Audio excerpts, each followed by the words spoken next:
and other matters with my guest, Ajuri Ngelale, who is the presidential spokesman. We'll be right back.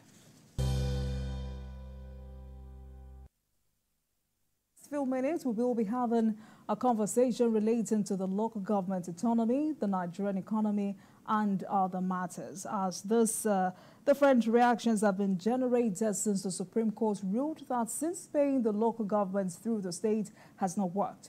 Justice demands that local government allocations from the Federation account should henceforth be paid directly to the local governments. And in recent developments, no fewer than 13 states have fixed dates for local government elections in the aftermath of last Thursday's Supreme Court judgment, which prohibited federal allocations to council being administered by caretaker committees. Tonight, let's speak with Ajuri Ngelale, Special Advisor to the President on Media and Publicity. Good evening to you, sir. Thank you so much for joining us this evening. It's good to see you again. Good evening to you, my dear sister, and good evening to all of our viewers. Always good to be with you. All right, so I think we should start with the most recent developments, which is that the president has launched the Nigeria Education Loan Fund with a promise to forge inclusiveness and ensure provision of sufficient funds to sustain this scheme. What more do you have for us on this? Yes, thank you very much indeed. You know, at a time when Nigerian families across all states of the Federation are feeling the pinch of economic difficulty, His Excellency President Bola Ahmed Tinubu is once again dealing with their needs in a direct fashion, which is why it was earlier today that His Excellency President Bola Ahmed Tinubu began disbursement of the fund to the students, the beneficiary students across the country. Now, in terms of the hard figures, where we are right now, as you might recall, Jumoke, His Excellency Mr. President, saw to the opening of the portal, the NEL Fund portal, essentially the portal through which applications are submitted, and where you have kind of real-time insight into, you know, the administration of that fund. Now, since it opened up in May, I think it was May 25th, the later days of May this year, we have now over 100,000, I think specifically about 103,000 successful applications. Right now, we have over 33 billion naira cash available, ready to be paid out to cover every single loan application that has been successfully submitted. In fact, one of the key questions His Excellency Mr. President, ever the pragmatist, asked earlier today during the disbursement ceremony was when he asked the NEL Fund Managing Director, Mr. Akintunde Sawyer, whether or not there was enough resource in the accounts to cover all of the loan applications that had been submitted. And so he was very happy to hear that indeed there is more than enough money to cover all of the loan applications that have been submitted, and those payouts have commenced assiduously. So that is now, we're no longer now talking about people just applying for the loans. We're now talking about people receiving funds that they applied for. And so now you have essentially, you know, 33 billion ready to go out the door. That's already started moving into the accounts of the beneficiaries. Again, not just the tuition payments paid directly to the institutions across you know, all states of the Federation, but you know, dealing with the individual needs of the students, upkeep costs, lodging, accommodation, feeding, transportation, and the like, all catered to as of today, just because of the follow-up action taken by His Excellency Mr. President to make sure that no stone is left unturned to deal with some of the more difficult aspects of what is facing Nigerian families in the economy today. I think I would further add that in addition to that, His Excellency Mr. President is really focused in on scaling up this program, really ensuring that, you know, across the country that there is enough and effective sensitization so that our young people, no matter where they are, will be able to get on the portal, apply for the support and access that support. And that's really the focus of the team.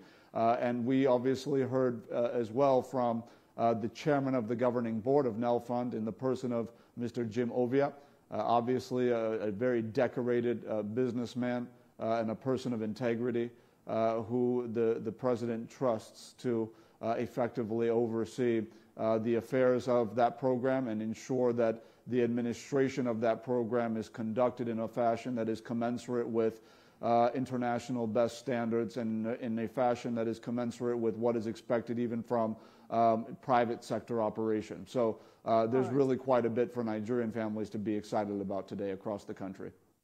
Absolutely. So let's move on to another good news, which is local government autonomy. And despite a different reaction from one or two governors, seeing that states have commenced council post preparations shows that this is a good move. But how do you describe the reaction of one or two governors who have said that we'll review this verdict and seek homegrown solutions to this ruling? And if that is to stand, will that not jeopardize the end result intended to making sure governors get to the grassroots? Is the presidency bothered? I think without any attempt to malign or disrespect anybody, I think it's fair to appreciate the fact that if you remove a feeding bottle from a baby, the baby's entitled to cry. And so if there are,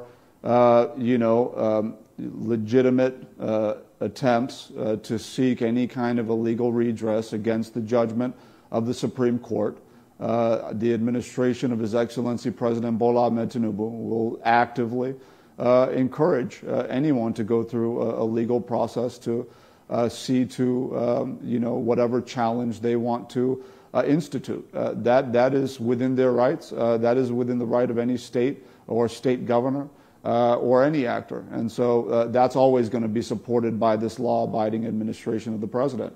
With that said, I think that the example that you've cited is one that stands in isolation. That is not a collective position of the subnational administrators in this country. I think there is a recognition of the fact that what the president has done is to really abide by the legal due process available to achieve the kind of economic and national restructuring that our people have long clamored for.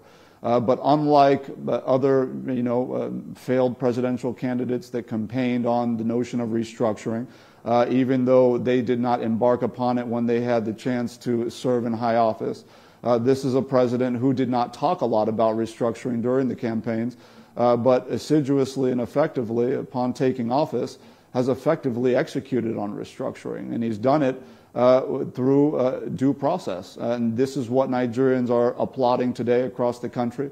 This is why even within the political class there is alignment with the decision of the Supreme Court, because they recognize that the processes that led up to that decision were in line with the rule of law.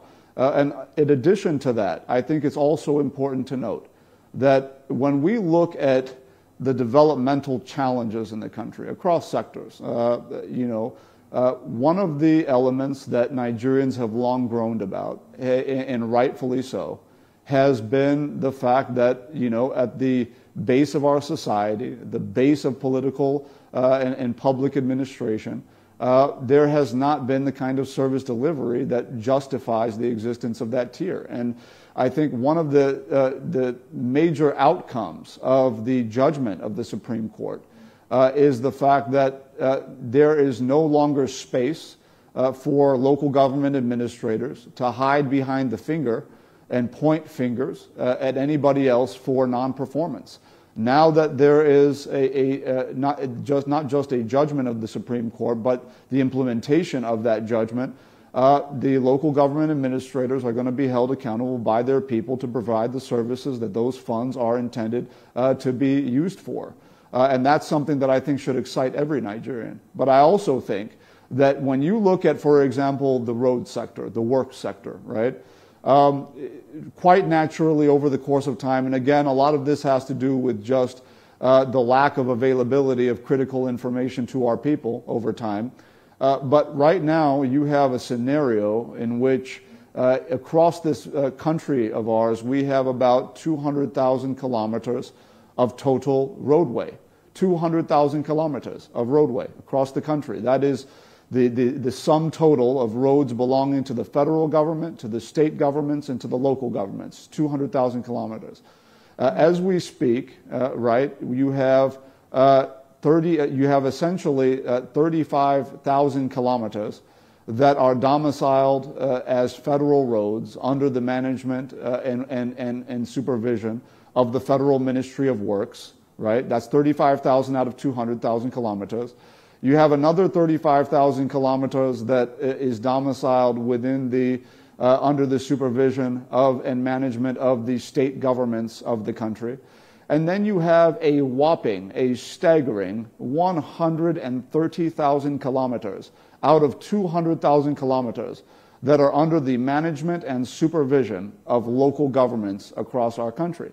When you look at those numbers, right, and you appreciate the fact that our local governments have been consistently and actively defunded or underfunded by successive state administrations over the course of decades now, it is not a secret, it is not a shock, or it should not be a surprise when Nigerians across the country are complaining about the state of roads.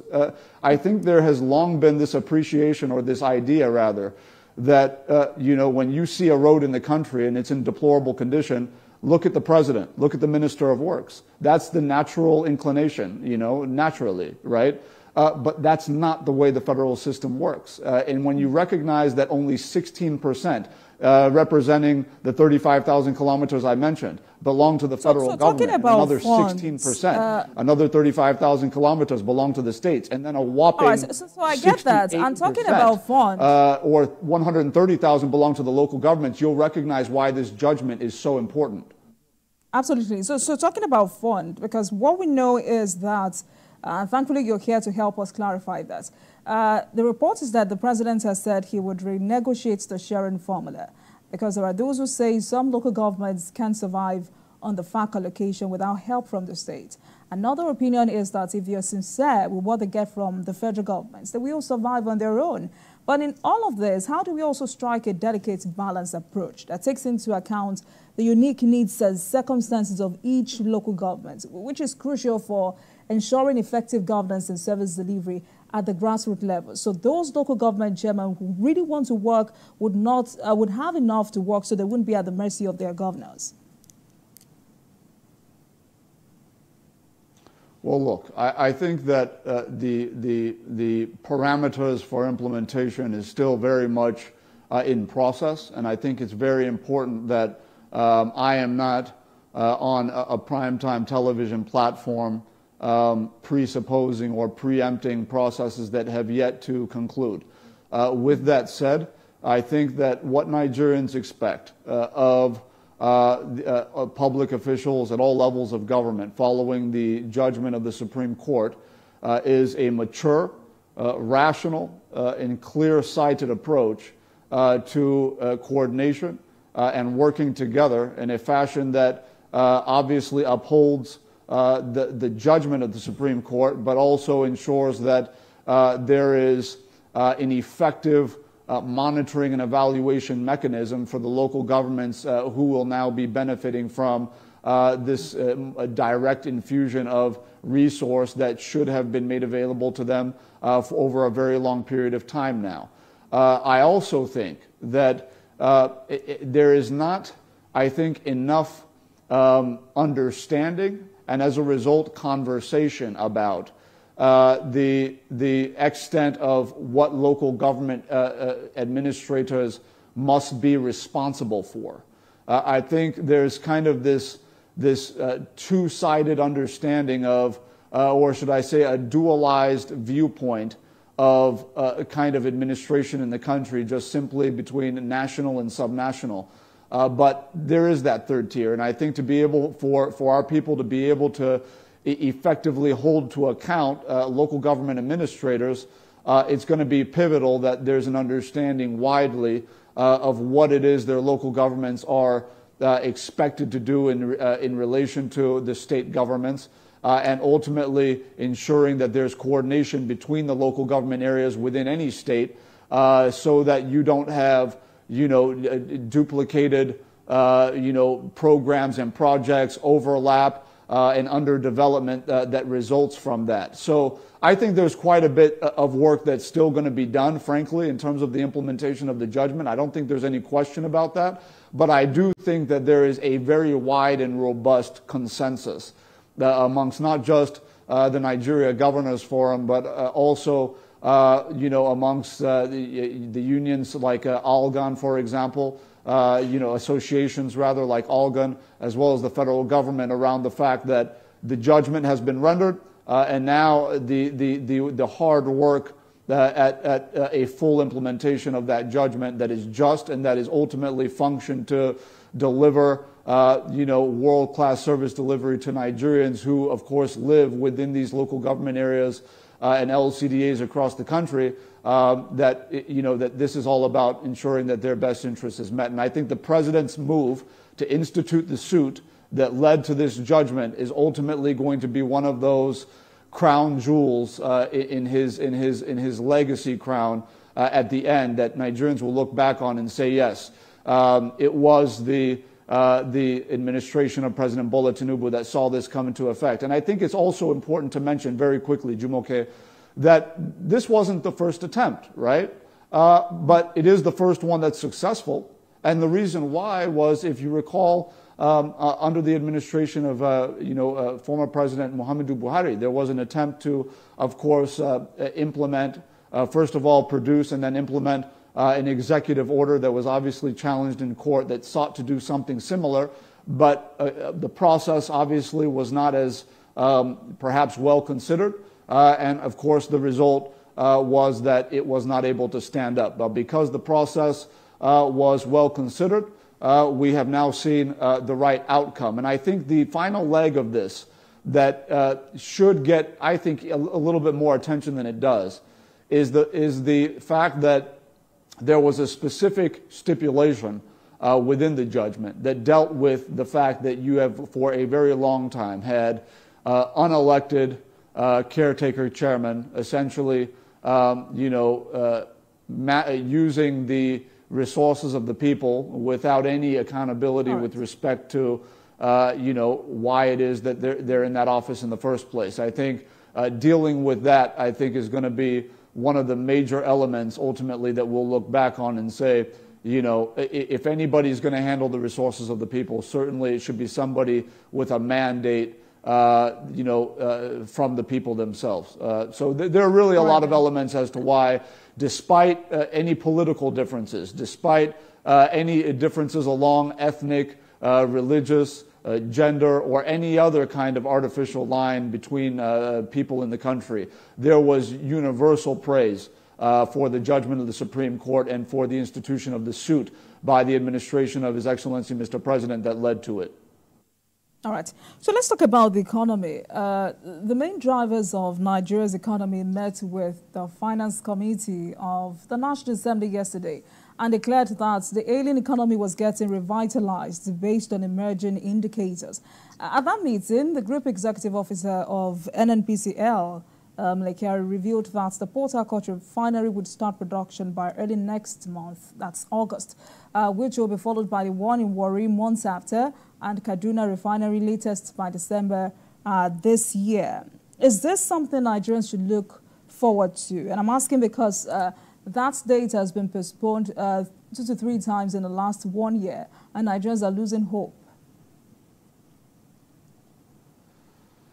There is absolutely nothing that the president detests more than when public officials come out on television or anywhere else and they make statements about what they will deliver on, and then they fail to deliver on those timelines. It is something he abhors. It's something he does not like. And I think the scenario that is played out with respect to the NNPCL-owned refineries is a scenario which is obviously highly technical. There are a lot of factors involved. We don't want to oversimplify that, but it's extremely important to the president that if any official is coming out saying that a refinery is going to start up, that is going to produce the products it's promising to produce at scale, that it abides by those timelines. Frankly, the conversation around a mechanical startup as against actual output of refined products, it's just not something that tallies with the president. I think the president has very clearly warned the officials involved, in some of those public utterances, as well as the process of the fullest output of those products expected from the NNPCL-owned refineries, that they have to deliver on it. If they do not deliver on it within a time frame, that he as president himself will lose confidence. And if he loses confidence, in his own words, and I do quote the president, heads will roll. This is what he said, and he said it openly. And so this is what it is. Public officials have to be very careful under this president, that if they make public statements about what they're going to deliver on, that they deliver on those. The credibility of the administration at large is not going to be impacted by the inability of one or two institutions to deliver on the timelines that they've promised Nigerians. And so that's more or less the position of the president with respect to the issue of the refineries. But I would also say that the president is focused on also making sure that even as we deal with the publicly owned refineries coming on stream on a timetable that can be delivered on, and we're not talking about mechanical startups now, we're talking about the actual output, but that he's actively facilitating the process of the establishment of new private refineries in the country and making sure that they have the handshake they need with the various institutions within the sector, government institutions within the sector, to effectively meet their completion targets as well. So there's really a lot to unpack there, but I think it suffices to say that the NNPCL and other institutions are on watch by the president, that they have a mandate to deliver and to deliver on schedule. All right, then, but with a drastic decline in Nigeria's crude oil production, which is now about 1.25 million barrels per day, there are calls for a total overhaul of the NNPCL. Nigerians are asking the president to take charge of the petroleum industry, declare a state of emergency by probing the NNPCL, just as it did with the CBN. And I mean, you would agree with me that it's a fact that the spotlight on accountability and transparency and government critical institutions is long overdue. Should Nigerians look forward to that as well? Certainly, I am not in the business of preempting the actions and decisions of the President and Commander-in-Chief of the Armed Forces of the Federal Republic of Nigeria. I think it is far too premature to speculate about whether certain specific actions would be taken or not taken. That is with the total prerogative of the president. I do think it is safe to say that whatever actions, whatever decisions taken by the president will be taken on the basis of the merits of any particular scenario as it unfolds before him, and he'll take appropriate action. Look, it is not in the interest of the president, it is not in the interest of the Nigerian people for the performance of any particular government institution or even, a quasi-public institution to be functioning at anywhere less than, the optimum. So as long as that is the case, you can assume quite safely that the administrators of those institutions will be under a lot of pressure. Look, the president is he's a meritocrat. He is someone who believes in verifiable, trackable performance, key performance indicators that are met. And if he continues to hear a recycling of old stories or excuses as to why something is not working after a number of years, a day will come when he will conclude that he would take an action in one direction or the other. That is not news to anybody who has watched the president function as a public sector leader over the course of his storied career. That applied in Lagos State. Nobody was going to be sitting down with any kind of substandard performance and expecting to stay in office throughout a term. And the same applies as president. Everybody's under pressure to perform. That is not an NNPCL-related statement. That relates to everybody, including myself. If I'm not doing my job well, I will be sacked like anybody else. That's the president we have signed up to work for. And that's the president Nigerians have elected. And that's the reason why the country is going to move forward at a pace that it has not moved forward in the past.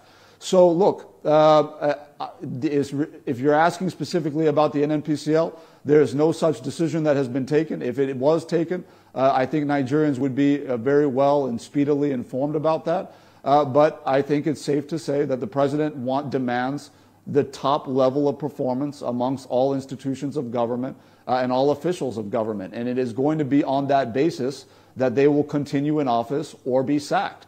And as you rightly mentioned, if you look at the CBN, I think we probably shouldn't conflate what occurred in the CBN with other institutions simply because you're talking about criminal activity and criminal exposure, right? So that's a little bit of a different territory. But I do think that there is something to be said about the fact that, when His Excellency Mr. President made the changes in the CBN, and then, of course, put in place a leader of credibility in the person of CBN Governor Yemi Cardoso, we've seen a total 180 turnaround to the extent that within just 1 year, we've paid off over $7 billion worth of foreign exchange denominated, USD denominated foreign exchange debt.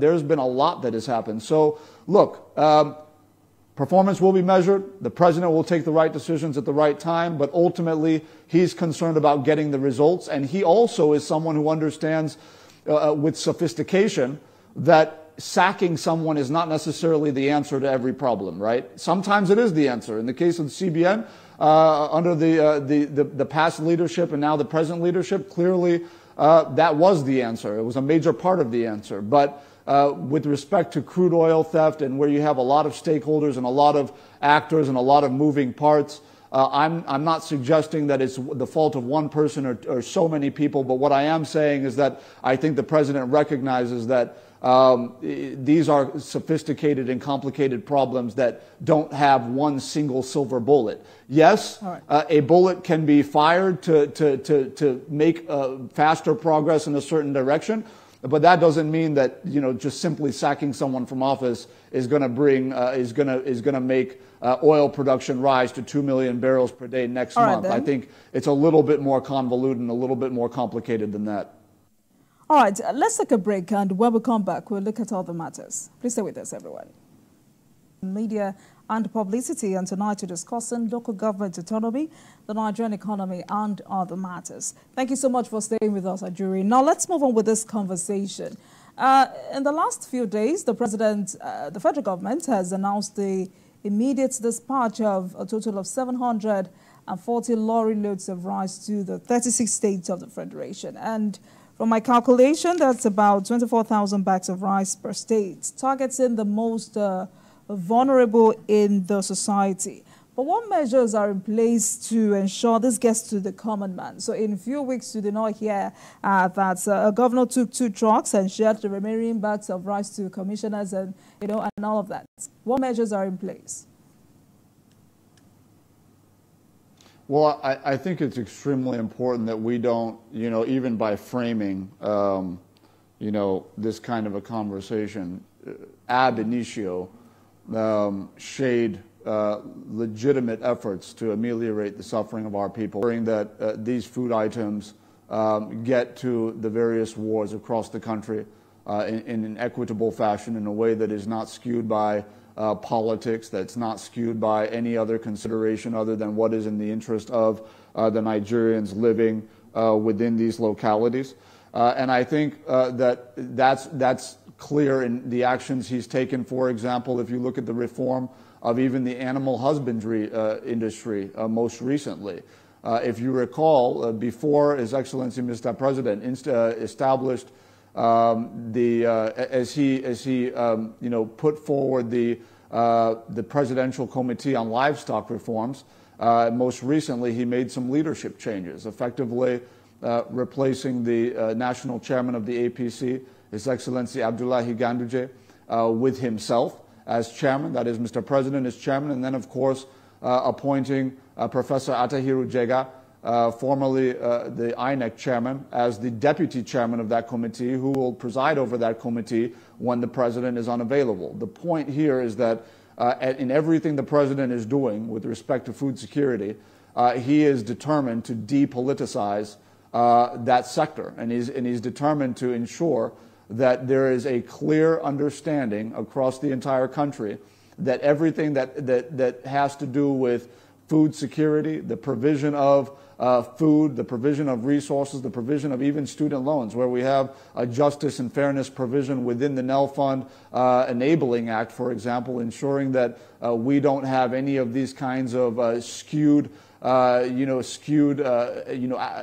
application of these resources, that across the board his focus is making sure that everybody has equitable access, and that these programs are run not on the basis of who you know or what political party you belong to, but on the basis of who can actually achieve their mandate. So it's no different with the provision of food supplies. But I think we also should be mindful of the fact that when we talk about, why it is, for example, that the Manufacturers Association of Nigeria, MAN, and industrial groups and associations across the country, NECA and other employers of labor in the country are coming out to praise this administration, it's not simply because of a student loan program or the establishment of the Consumer Credit Corporation and the Consumer Credit Program, or what he's doing with respect to the reform of the livestock industry.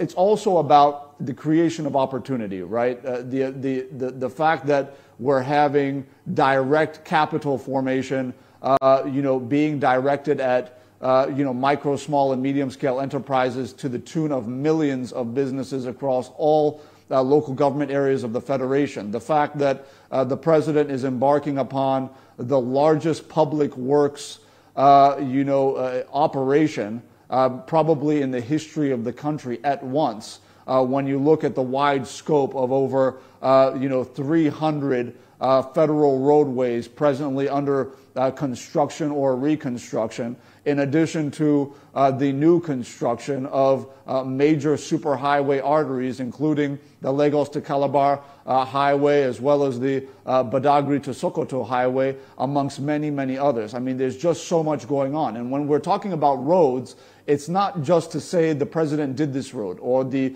administration of the president did this road.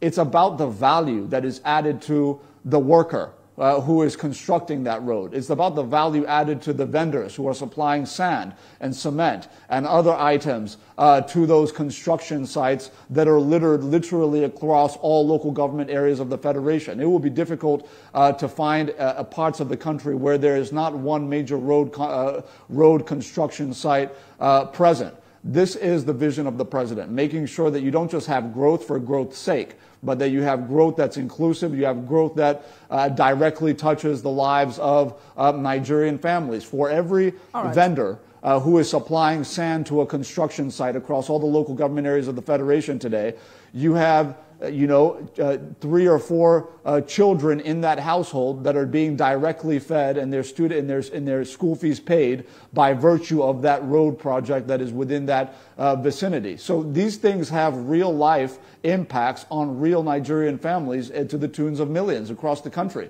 And this is why you're seeing the turnaround of the Nigerian economy and the increasingly wide acceptability of the reform efforts of His Excellency Mr. President.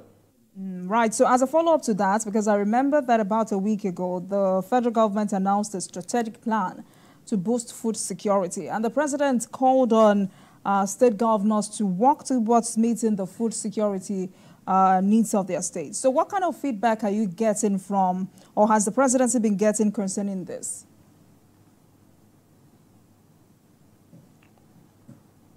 Well, the state governors have been very clear that they are receiving ample support from the federal government with respect to, not just the provision of tractors and other forms of kind of agricultural, mechanical instrumentation like that, but also in the form of, seedlings, in the form of low-interest capital, in the form of sectoral de-risking finance. I mean, there is a wide slate of interventions that President Bola Ahmed Tinubu has put in place to ensure that farmers in the localities across all local government areas of the country are directly benefiting from federal interventions, but not just federal direct interventions, but also indirect interventions, supporting the state governments with counterpart facilities, counterpart funds, so that they can actually scale up existing state interventions in terms of food production.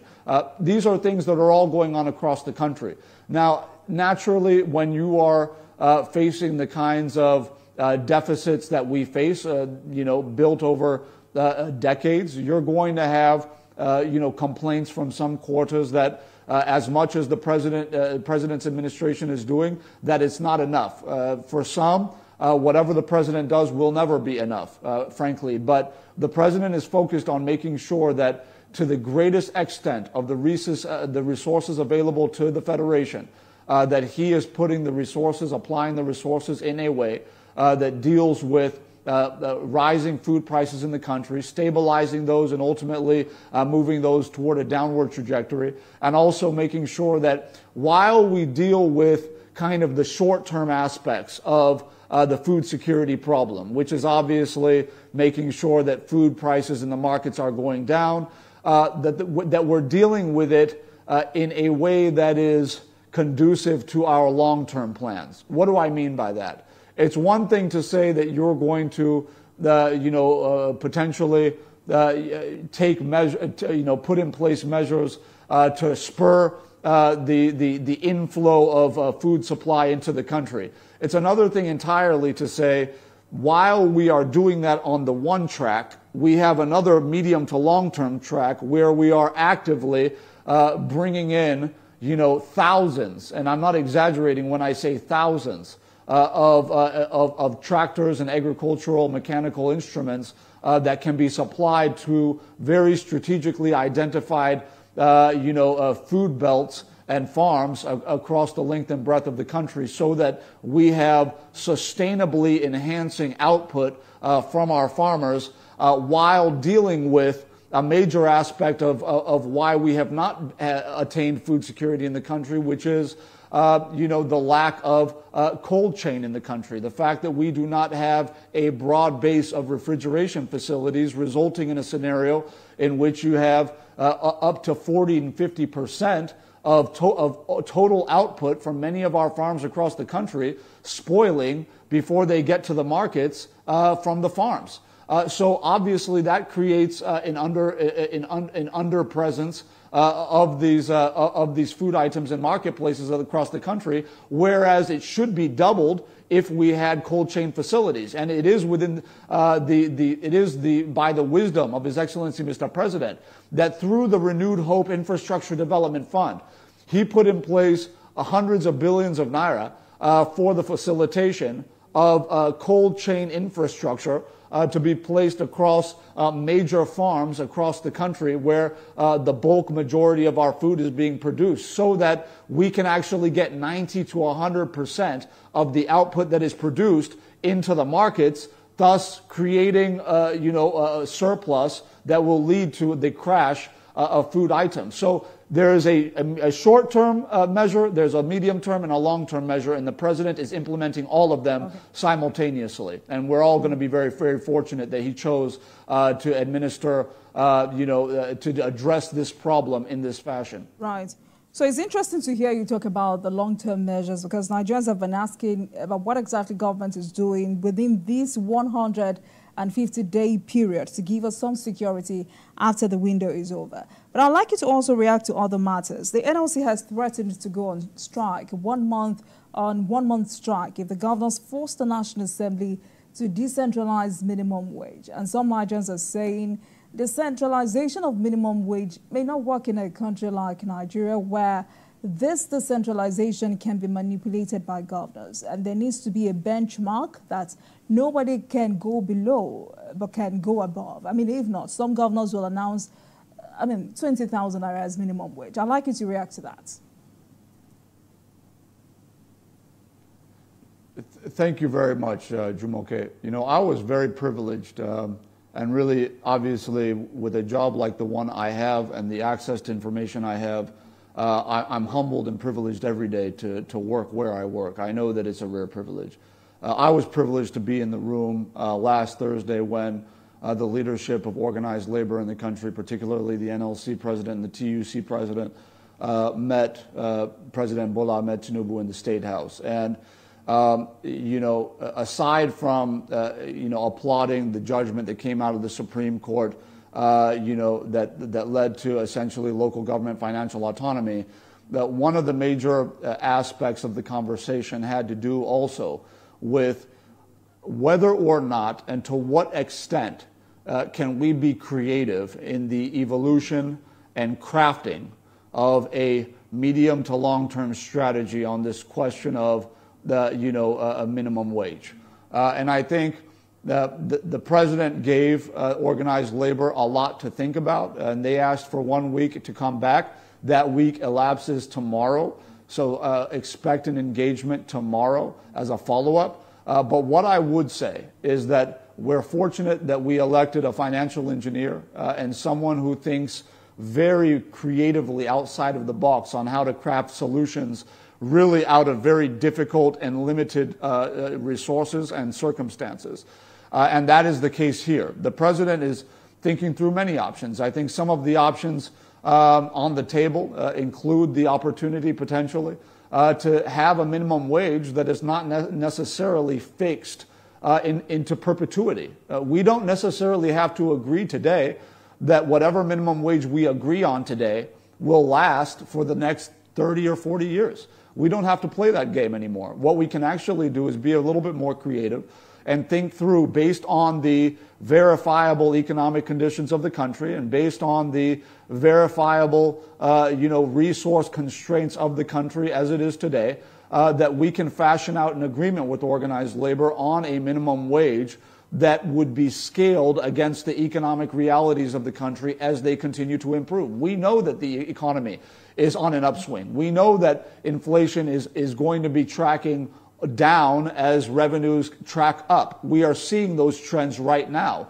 But what we are saying is, because we know that things are going to track upwards and that we're climbing out of a pit at the moment, that because of that confidence we have in that, we can actually say, based on the economic realities and financial constraints of the country today, we can peg a minimum wage at a certain place and agree together with you, organized labor, for example, that over the course of the next 2 or 3 years, as conditions improve, we can now phase it up in accordance with the economic growth of the country and the revenue growth of the country, so that it's a win-win for everybody. Everybody knows that we're not in an all-out war depending on what happens today, that if you don't win today, then you die. No, nobody's dying. Everybody's alive, and we'll face tomorrow. So let's approach today's negotiation with the view that we will be at the table tomorrow once again.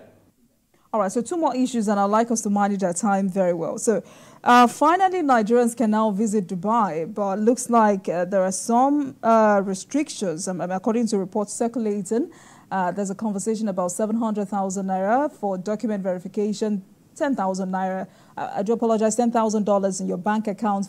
And for a mutually beneficial country, Nigerians think the federal government should have negotiated better. So can you confirm the authenticity of this report? I think it is not in the position of a presidential spokesperson, or frankly any government spokesperson, to be getting into anything that is considered confidential within the agreements that are signed between 2 countries or more countries. I think that that would be irresponsible on my part, and I wouldn't take part in that. What I would say is this. There was a lot of doubt about whether or not the administration of President Bola Ahmed Tinubu was going to succeed in getting this visa ban that had been standing for years removed. there was skepticism and trepidation around the idea of whether or not the Emirates Airlines would ever fly into the country again. For example, direct flights to the UAE. And of course, as always, the president doesn't talk a lot, but he delivers a lot. And that's the case here. The Nigerians have seen that Emirates has announced that they are returning to the country later this year.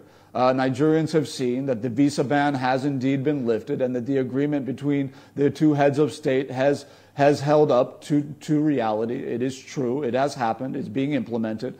And so, look, this is another fruit of the very successful engagement the president has had with his counterparts around the world, and another bit of evidence as to the rising credibility and reputational integrity of our country in the global community of nations, that people are ready to honor their agreements with us because they recognize that we are being led by a serious leader, a reforming leader, a leader who will take bold decisions that will reposition the Nigerian economy and the Nigerian nation for future growth. And that is growth that that countries around the world are now trying to tap into, which is why you're seeing the moves that other countries are making to fix whatever would have gone wrong in relation to their relationship with past administrations in the country. So Nigerians should be excited about the new development, and they should expect more because the president is going to deliver more. And the more he goes out, the more loved Nigeria becomes. And this is why we elected him to be our chief ambassador, and this is why Nigerians should be optimistic that tomorrow's Nigeria is going to be much better than today's. All right, then. Sadly, we're out of time, but I mean, probably next time we speak, we'll talk about all you've been doing in your capacity as special presidential envoy on climate action. Thank you so much for joining us tonight. Ajuri Ngelale, special advisor to the president on media and publicity. Thank you very much for joining us. Always a tremendous privilege to be with you. God bless you. And thank you very much for watching, everyone. That marks the end of today's episode of Politics Tonight. But you can watch the repeat broadcast of this episode at midnight. Get in touch with us on our social media handles, Facebook, Instagram, and X at TVC News NG. You can use the hashtag Politics Tonight. And we're also on YouTube at youtube.com/TVC News Nigeria. I am Olajumoke Olatunji.